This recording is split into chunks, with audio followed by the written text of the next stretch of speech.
As a gym owner, I had a tibialis machine. Then when the home gym guys made this and I started using it, I realized it was even better because it scales down. You can use 1 pound, but on a tibialis machine, there's a certain amount of starting weight. So this is actually what's cracked the code for my dad, who, to be honest, the 0 version, as much as that scales, is actually still intimidating for him. But with this, you can actually go lower. So of course now I can push myself harder because I get this measurable load. So I can push toward really elite world-class levels of bulletproofing, but my dad can regress it down to just the lowest of the low levels. And you have a free weight component. And compared to tibialis machines, which could vary from brand to brand, there's no variance here. So it gives us a measurable. So I like to push myself and athletes toward 20 reps per set with 20% of our body weight on there. Tougher than it sounds. Now, I also have used a seated calf machine for years. Keegan Smith, aka the ATG mentor, well, he's been building out his home gym just like I did.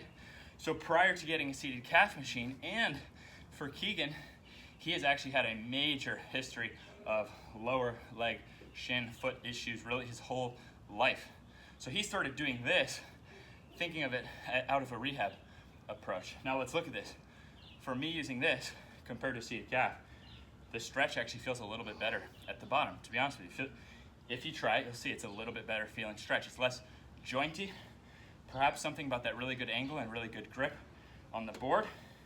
And then at the top, it's a noticeable difference. At the top, you really feel yourself pushing through that big toe. And most of us are finding, because of being locked up or just doing flat-footed lifts our whole life, that we're actually weak through our feet and we haven't developed those foot muscles.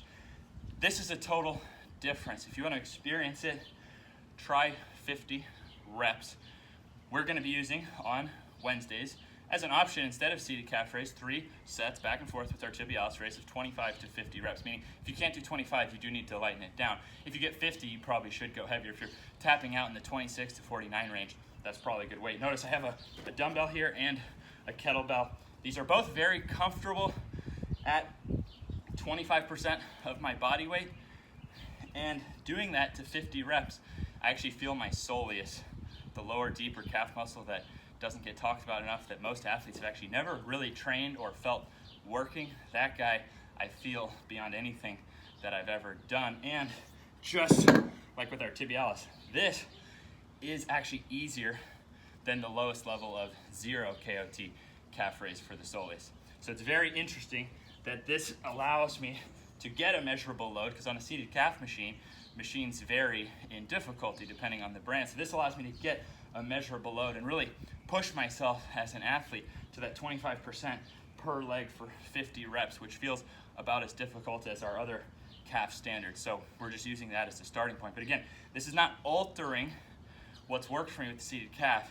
It's just fine-tuning it, making it more accessible, making it more free load, which gives us a little more gain, a little more range of motion. So I do believe this is better. I do believe this could be a game changer for people of all walks of life for bulletproofing our Achilles. Huge thanks to Keegan, aka the ATG mentor, as always. And I've already filmed updated form videos for this, so anything you see me doing is going to be in the site and app by Wednesday's session this coming week. I can't wait to help more people to this rather than having to skip the seated calf or not having it feel just right.